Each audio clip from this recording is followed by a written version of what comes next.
శ్రీమాత్రే నమః. మన దేశం మీద నుంచి మొగలాయులు వెళ్ళిపోయారు, ఇంకా మనకేమి ఇబ్బంది లేదు, మనం చాలా సంతోషంగా ఉండొచ్చు అని అనుకున్నాం. అప్పుడు మన దేశంలో మొగలాయులు పరిపాలన ఉన్నప్పుడు బాబర్ తన పుస్తకంలో రాసుకుంటాడనమాట, నేను స్త్రీలని పిల్లల్ని బందీలుగా పట్టేసుకున్నాను, సుమారుగా 3000 మందిని నిర్దాక్షిణ్యంగా చంపేశాను, చంపేయటమే కాదు తెగిన తలలతోటి ఒక విజయ స్తూపాన్ని నేను నిర్మించమని ఉత్తర్వులు జారీ చేశాను అని చెప్పి ఒక పుస్తకంలో రాసుకుంటాడు. బాబర్కి ఎంత పైశాచికత్వం అంటే హిందువుల తలలు తెగ నరకటం, తెగిపడ్డ తలలను పోగు చేసి గుట్టగా పేర్చి వాటిని లెక్కించటంలో బాబరు పొందే పైశాచిక ఆనందం అంతా ఇంత ఏం కాదు. 1528లో కన్నౌజ్ మీద దాడి చేస్తారు. దాడి చేసినప్పుడు ఏం చేస్తాడంటే స్త్రీలను పిల్లల్ని పట్టుకుని స్త్రీలని పిల్లల్ని బానిసలుగా అమ్మేస్తాడనమాట.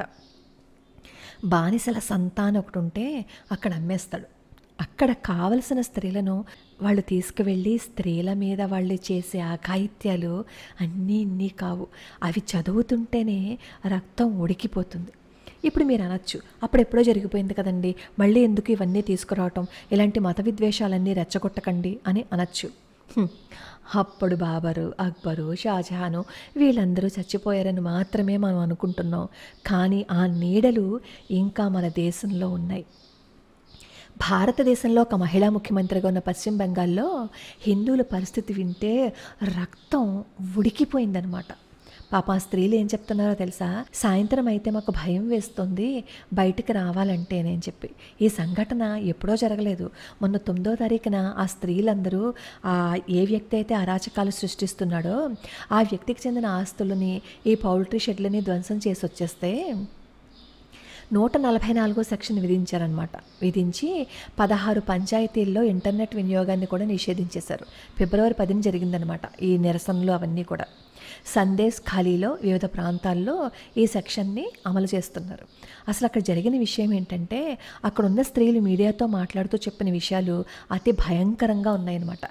ఈ పశ్చిమ బెంగాల్ ముఖ్యమంత్రికి సంబంధించిన అతి సన్నిహితుడైన ఒక వ్యక్తి అందంగా కనిపించే హిందూ యువతులని, అలాగే వివాహిత స్త్రీలని వాళ్ళ ఇళ్ల నుంచి అపహరించి తీసుకువెళ్ళిపోయి రాత్రికి రాత్రే వాళ్ళని పాడు చేసి వాళ్ళు పూర్తిగా సంతృప్తి చెందిన తర్వాత అంట.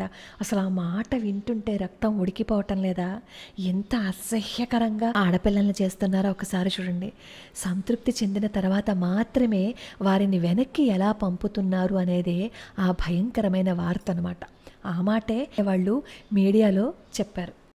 পার্টির লোকেরা আগে এসে দেখে যাবে যে কোন বাড়ির বউটা দেখতে সুন্দর, কে কম বয়সী, এইবার তার ঘুমকি চলে আসবে, তোমার বাড়ির বউ তুমি ছেড়ে দাও, তুমি স্বামী হতে পারো কিন্তু তোমার কোনো অধিকার নেই, নিয়ে চলে যাবে রাতের পর রাত, একদিনের জন্য না, যতক্ষণ তাদের না মন ভরবে ততক্ষণ তোমার কিন্তু রেহাই নেই।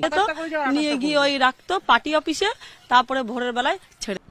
ఆ స్త్రీలను యువతలని వాళ్ళ పార్టీ కార్యాలయంలో ఉంచి తెల్లవారుజామున వెనక్కి పంపిస్తారట. కొన్నిసార్లు అయితే రోజుల తరబడి ఆడపిల్లల్ని వాళ్ళ చెరలో ఉంచేసుకుంటున్నారట. ఇప్పుడు ఈ సదరు వ్యక్తి హిందూ మహిళలను మాత్రమే ఎత్తుకెళ్తాడట, ఇంకే స్త్రీని ముట్టుకోట. ఎందుకంటే తేలిగ్గా దొరికింది హిందూ స్త్రీలు మాత్రమే కదా, అందుకని. ఆ విషయం నేను చెప్పటం కాదు, అక్కడ హిందూ స్త్రీలే బాధపడుతూ చెప్తున్నారు.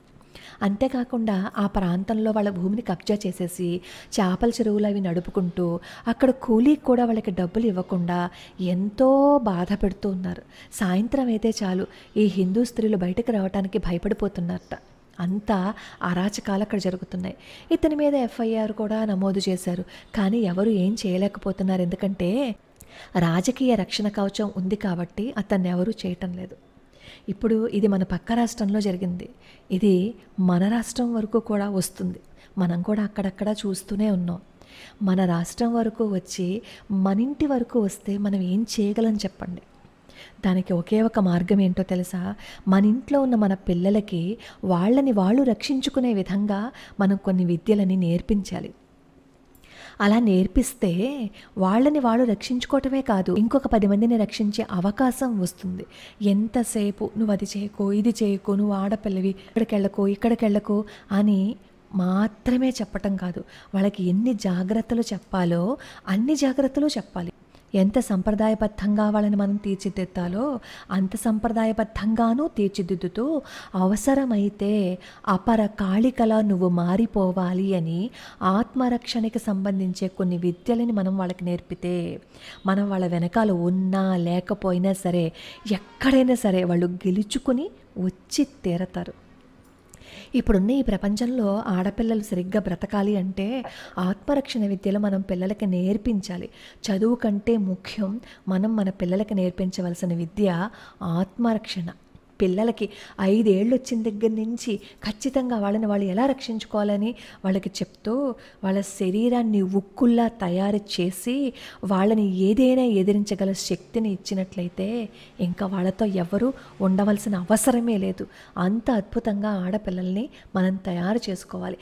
ఒక్కొక్క స్త్రీ మూర్తిని ఒక్కొక్క దుర్గావతిలాగా, ఒక రూపవతిలాగా, ఒక ఝాన్సీ లక్ష్మీబాయిలాగా, ఒక కుయిలీలాగా ఇలా తయారు చేయాలి తప్ప పిరికితనంతో మనం వాళ్ళని గనక ఇంట్లో ఉంచేసినట్లయితే ఇలాంటి స్థితే వస్తుంది. ఆడపిల్లలకి చదువు ఎంత బాగా నేర్పించాలి అని అనుకుంటారో, పూజలు పురస్కారాలు కూడా ఎంత చక్కగా నేర్పించాలి అని అనుకుంటారో, ఆత్మరక్షణకి సంబంధించిన విద్యలని కూడా ఆడపిల్లలకి నేర్పించండి. ఆడపిల్లలకి మాత్రమే కాదు, మగపిల్లలకి కూడా ఈ విద్యలని నేర్పించాలి. ఈ మధ్య మగపిల్లల మీద కూడా ఇలాంటి దాడులు జరుగుతున్నాయి. ఈ పలుకుబడి ఉండడం వల్లే కదా నెల రోజులుగా అతను పరారీలో ఉన్నాడు. అతను అరెస్ట్ చేయలేకపోయారు. దానికి కారణం ఏంటి? ఒకసారి ఆలోచించండి. సరి అయిన మార్గం అంటే మన ధర్మాన్ని నిలబట్టే వ్యక్తి ఎవరైతే ఉంటారో ఆ వ్యక్తి చూపించే దారిలో మనం గనక వెళ్ళినట్లయితే మన జీవితాలు బాగుంటాయి.